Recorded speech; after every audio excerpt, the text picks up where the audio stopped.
नमस्कार दोस्तों। राष्ट्रीय जनता दल के वरिष्ठ नेता बिहार के पूर्व उप मुख्यमंत्री तेजस्वी यादव ने केंद्र की नरेंद्र मोदी सरकार पर तीखा हमला करते हुए संवैधानिक संस्थाओं की निष्पक्षता पर सवाल खड़े किए हैं। पटना में पत्रकारों से बातचीत करते हुए तेजस्वी यादव ने कहा कि जब से नरेंद्र मोदी 2014 में देश के प्रधानमंत्री बने हैं, तब से देश की लगभग सभी संवैधानिक संस्थाएं या तो सरकार के दबाव में है या तो पूरी तरह से बंधक बना दिया गया है। उन्होंने कहा कि ये लोकतंत्र के लिए बेहद खतरनाक स्थिति है और इससे देश की न्याय प्रणाली और संस्थागत संरचना कमजोर होती जा रही है। तेजस्वी ने खास मौके पर चुनाव आयोग को लेकर सवाल उठाया और कहा कि जब आयोग चुनाव की तारीखों की घोषणा करता है तो भारतीय जनता पार्टी की आरजी सेल को पहले से ही इसकी जानकारी कैसे मिल जाती है।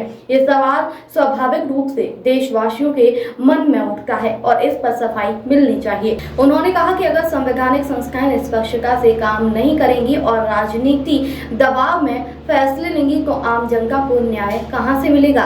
क्या जनता अब अपने हक के लिए भी किसी पार्टी या सत्ता के दरवाजे पर खड़ी रहेगी। उन्होंने चेतावनी देते हुए कहा कि कोई भी अधिकारी या फिर संस्था अगर किसी राजनीतिक दल के दबाव में काम करती है तो ये ना तो सिर्फ संविधान की भावना के खिलाफ है बल्कि लोकतंत्र के मूल ढांचे के लिए भी बड़ा खतरा है। तेजस्वी यादव ने ये भी आरोप लगाया है कि सीबीआई, ईडी और आयकर विभाग जैसी केंद्रीय एजेंसियों का इस्तेमाल विपक्ष को डराने और कुचलने के लिए किया जा रहा है। उन्होंने कहा कि जब भी कोई विपक्षी दल सरकार की नीतियों या फिर फैसलों की आलोचना करता है तो उनके खिलाफ तुरंत छापेमारी या जांच शुरू कर दी जाती है, जबकि सत्ता पक्ष के लोगों के खिलाफ गंभीर आरोप होने के बावजूद कोई कार्रवाई नहीं होती। तेजस्वी ने कहा कि राजग और पूरा विपक्ष इस तरह के संस्थागत दुरुपयोग के खिलाफ एकजुट होकर आवाज उठाता रहेगा, क्योंकि ये सिर्फ राजनीतिक मुद्दा नहीं बल्कि लोकतंत्र और संविधान की रक्षा का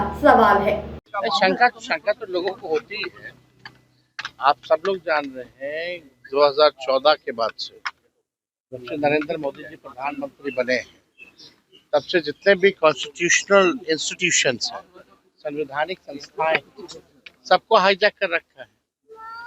चुनाव आयोग इलेक्शन की घोषणा करता है चुनाव की तारीखों का, उससे पहले बीजेपी की आईटी सेल को पता होता है कि चुनाव कब होना है। तो ये बात तो है, लेकिन इन सब पे हम लोगों की नजरें हैं। लेकिन इसमें तो जो कॉन्स्टिट्यूशनल इंस्टीट्यूशंस है उनको ईमानदारी से जो है चुनाव कराना चाहिए और अपने दायित्वों का निर्वहन करना चाहिए। अगर कॉन्स्टिट्यूशनल इंस्टीट्यूशन अगर बर्बाद हो जाएगा तो लोगों को जस्टिस और न्याय कहाँ मिलेगा। तो ये बड़ी बात है। कोई भी अधिकारी किसी भी इन्फ्लुएंस में ना आए, ये होना चाहिए। पिछले बार जो 20 का जो चुनाव हुआ था, हम लोग तो सरकार बना लिए थे। पहली बार उस समय इलेक्शन कमीशन ने 3 बार प्रेस कॉन्फ्रेंस करके जस्टिफाई किया आखिर चुनाव की गिनती क्यों रोकी गई शाम में। फिर रात के अंधेरे 11-12 बजे की शुरू की